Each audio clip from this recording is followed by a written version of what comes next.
আল্লাহ নবী সাল্লাল্লাহু আলাইহি ওয়াসাল্লামের নামাজের জানাজা কে পড়াইছিল?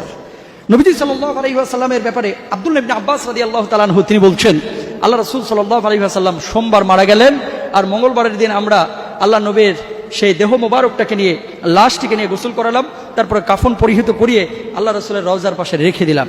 এইদিকে দেখা গেল সাহাবীরা দলে দলে আল্লাহ রাসূলের সেই লাশের পাশে আসছেন, আসার পরে একাকী জানাজার নামাজ আদায় করছেন আর চলে যাচ্ছেন, জানাজার নামাজ আদায় করছেন, চলে যাচ্ছেন।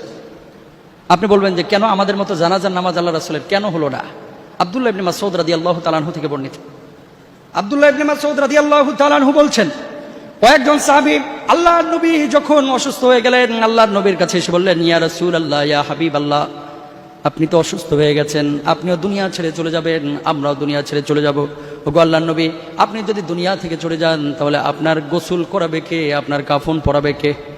আল্লাহর নবী সাল্লাল্লাহু আলাইহি ওয়াসাল্লাম বললেন, আমার গোসল করাবে আমার আহলে বাইত, আমার পরিবারের সদস্যরা। আল্লাহু আকবার।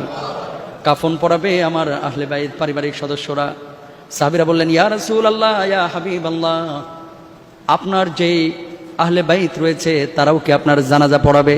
আল্লাহর নবী বললেন, না, আমার জানাজা তোমাদের মতো হবে না। এতটুকু আল্লাহু আকবার বলেন।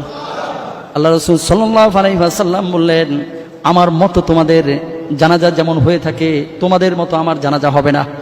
আল্লাহ নবী সাল্লাল্লাহু আলাইহি ওয়াসাল্লাম যখন এই কথা বললেন, তোমাদের মতো আমার জানাজা হবে না, সাহাবীদের চোখ থেকে পানি পড়তে লাগলো।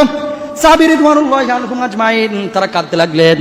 আল্লাহ নবী সাল্লাল্লাহু আলাইহি ওয়াসাল্লাম বললেন, সাহাবীরা কান্না করো কেন? সাহাবীরা বললেন, ইয়া রাসূলুল্লাহ, আপনি দুনিয়া ছেড়ে চলে যাবেন, আমরা কার কাছে থাকবো? কে আমাদেরকে দেখবে? আমাদের অভিভাবক কে হবে? আল্লাহ নবী সাল্লাল্লাহু আলাইহি ওয়াসাল্লাম বললেন, তোমাদের অভিভাবক এখন হচ্ছে স্বয়ং আল্লাহ।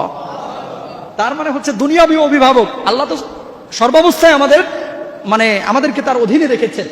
মানে আল্লাহর রাসূল যে তাদেরকে দেখে শুনে রাখতেন, কোরআন হাদিস শিখাতেন, দ্বীন শিখাতেন, দ্বীন মানাতেন।